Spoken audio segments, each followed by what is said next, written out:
दिल के महल माँ तोला रे संगी, रानी बना के रखूं, रानी बना के रखूं। बोली माँ तोरे फूल झरत है, बोली माँ तोरे फूल झरत है। माया माँ हो गयो तोर दीवाना, माया माँ हो गयो तोर दीवाना। दिल के महल माँ मोला रे संगी, रानी बना के रख दे, रानी बना के रख दे। नैना मतोरे जादू भरे हैं, नैना मतोरे जादू भरे हैं। चंदा बना के रख ले,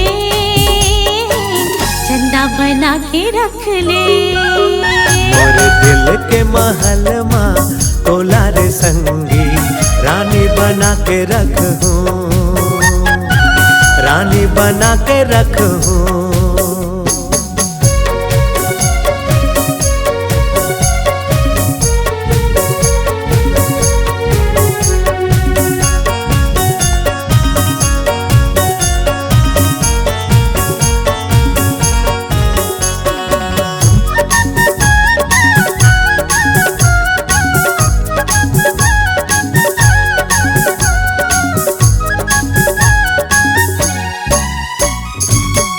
तस्वीर गोरी बसे मोर धड़कन में, सपना सजाए ओ मैं तोर पर।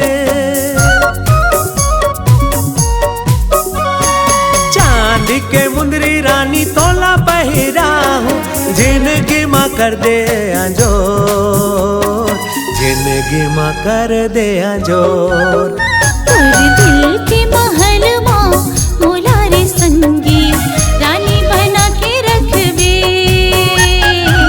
रानी बना के रख दे।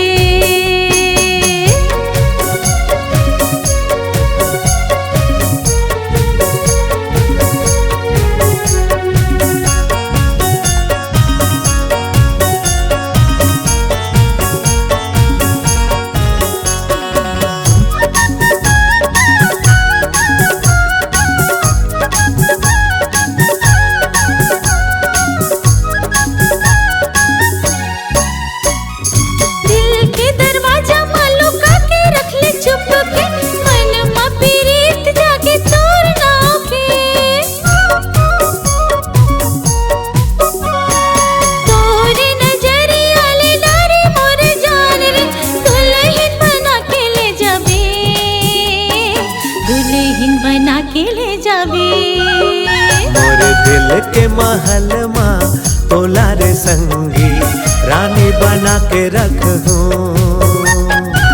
रानी बना के रखूं।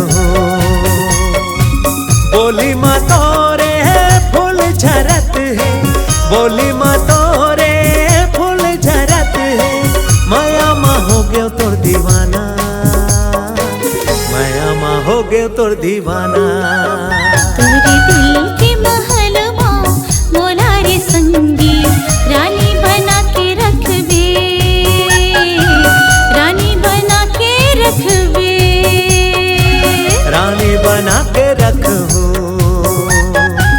रानी बना के रखूं। हमारे YouTube YouTube channel STM music CZ channel को सब्सक्राइब कर लेवे। निर्माता निर्देशक BR साहू।